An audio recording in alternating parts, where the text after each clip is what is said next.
ఏపీలో red book రాజ్యాంగం గురించి మాట్లాడుకుంటూనే ఉన్నాము. ఈ ఈ 2, 3 రోజుల నుంచి మనం చూస్తాం. ఏదైతే చంద్రబాబు నాయుడు గారి పైన కేసులున్నాయో, అవి విత్‌డ్రాల్ చేసుకోవడమో, లేకపోతే అసలు ఏమీ లేదు అన్నట్టుగా తేల్చడము, వాళ్ళ కేసులు వాళ్ళే విత్‌డ్రాల్ చేసుకుంటున్నారు అనేది ఏపీలో గట్టిగా వినిపిస్తున్న మాట. ఇది మంచి పరిణామమేనా? ఏం జరుగుతోంది?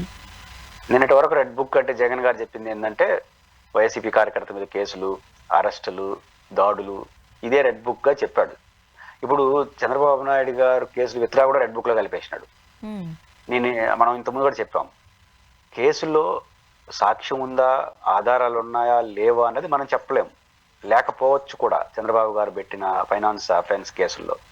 కానీ ప్రజలు ఏమనుకుంటారు అనేది ఇంపార్టెంట్ కదా. ఇప్పుడు చంద్రబాబు నాయుడు గారు ప్రతిపక్షంలో ఉన్నప్పుడు ఒక అధికారి కేసు పెట్టినాడు. అదే అధికార వ్యవస్థ చంద్రబాబు గారు ముఖ్యమంత్రి అయిన ఉన్నాయి ఆధారాలు లేవు అనేసినాయంటే అప్పుడు ఎందుకు ఆధారాలు ఉన్నాయి, ఇప్పుడు ఎందుకు లేవు? ఆధారాలు ఉన్నాయో లేవో మనకు తెలియదు, నిజంగా కూడా లేకపోవచ్చు. ఇప్పుడు సంబంధిత అధికారి ఏదైతే విత్డ్రా చేసుకున్నాడో ఆయన చెప్పింది నిజం కూడా కావచ్చు, కానీ సమాజం యాక్సెప్ట్ చేయదు కదా.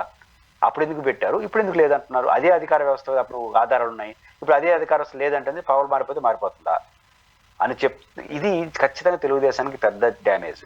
కేసులు విత్డ్రా కావచ్చు, పైపెచ్చు ఇది నిలబడుతుందా? ఖచ్చితంగా శ్రవణ్ కుమార్ గారు లాంటి ఇండివిజువల్గా ఆలోచించే వాళ్ళు పైకోర్టుకి వెళ్తున్నారు.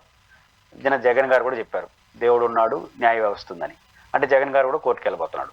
జగన్ గారు వెళ్తాడా, ఆయన పంపిస్తాడా తెలియదు పార్టీని. అంటే అర్థం ఏంటి? ఏసీబీ కోర్టు కొట్టేయచ్చు కానీ కాన్స్టిట్యూషన్స్ కోర్టు ఒప్పుకో. నాకు నచ్చిన ప్రకారం ఎవరన్నా సుప్రీంకోర్టు తలపిస్తే సమస్య వస్తుంది. ఎందుకంటే ఇది పొలిటికల్, ఇది ఫైనాన్స్ అఫెన్స్, అంటే ఇండివిజువల్ కేసు, ఇది ప్రజా ప్రయోజనాలతో విత్డ్రా అయిన కేసులు కావు. కాబట్టి ఒక అధికార వ్యవస్థ కేసు ఉందని పెట్టడం ఏంది, అదే అధికార వ్యవస్థ మళ్ళీ అధికారం పోయిన తర్వాత పోయటం అంటే ఇది రాంగ్ ప్రాక్టీస్ అని సుప్రీంకోర్టు కూడా అభిప్రాయం.